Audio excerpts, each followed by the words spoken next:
मुझे दास समझ कर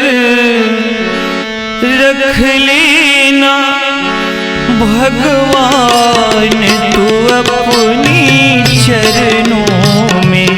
मुझे दास समझ कर रख लेना भगवान तू अपनी चरणों में।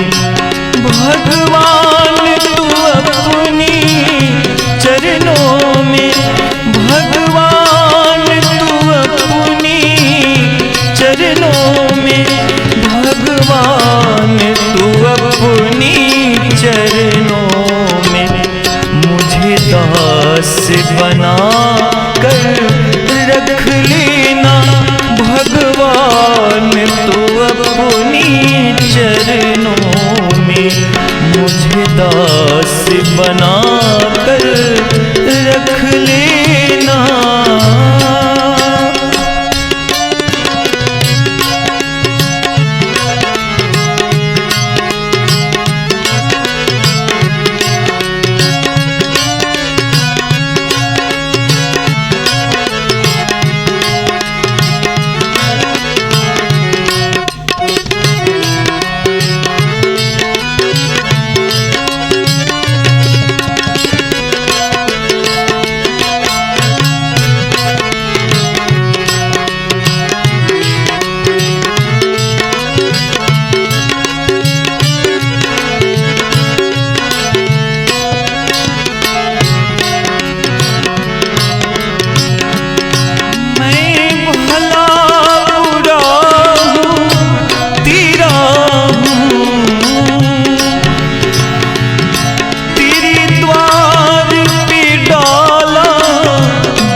जाकर जान के रख लेना भगवान तू अपनी चरणों में।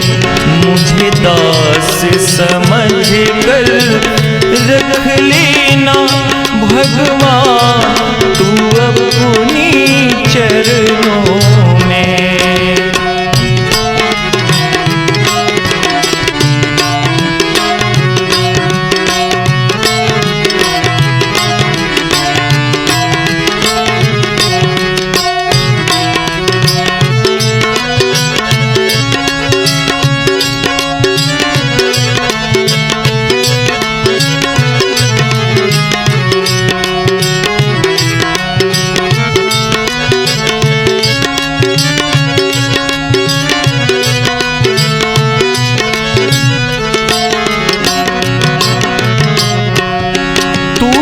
अधम से अधम को तारा है, तूने अधम से अधम को तारा है।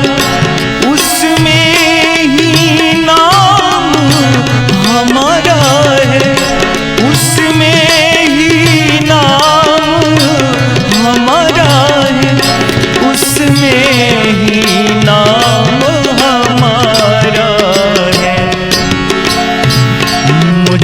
भार समझ कर रख लेना भगवान तू अपनी चरणों में।